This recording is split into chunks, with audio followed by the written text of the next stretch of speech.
ঢাকাই চলচ্চিত্রের অভিনেতা সাইমন সাদিক প্রায় সময় বিভিন্ন বিষয় নিয়ে কথা বলে থাকেন।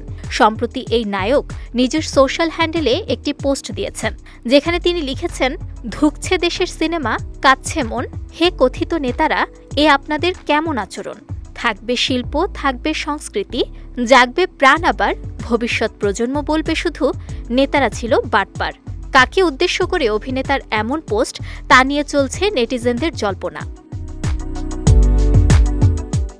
প্রেক্ষাগৃহ বাঁচাতে বাংলাদেশে হিন্দি সিনেমা প্রদর্শনের পক্ষে বর্তমান শিল্পী সমিতির সাধারণ সম্পাদক ও খল চরিত্রের অভিনেতা ডিপজলের সমর্থনের পরিপ্রেক্ষিতে সাইমনের এমন পোস্ট বলে মনে করছেন অনেক নেটিজেন।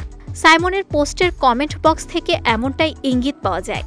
এর আগে চিত্রনায়িকা নিপুণ শিল্পী সমিতির সাধারণ সম্পাদক থাকাকালে দেশের প্রেক্ষাগৃহে বিদেশি সিনেমা প্রদর্শন নিয়ে সৃষ্ট জটিলতায় সমিতির কার্যকরী পরিষদের নিষ্ক্রিয়তা সংগঠন থেকে অব্যাহতি নেন সাইমন।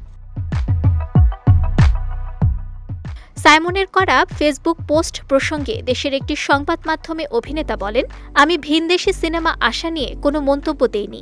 আমি বলতে চেয়েছি, আমাদের এতগুলো সংগঠন, এখানে সিনেমার সংখ্যা বাড়ানো নিয়ে আমাদের কোনো চিন্তা নেই। সিনেমা নিয়ে কোনো অনুভূতিও কাজ করে না। বেশিরভাগ আছে ঝগড়াঝাঁটি আর কাদা ছোড়াছুরি নিয়ে।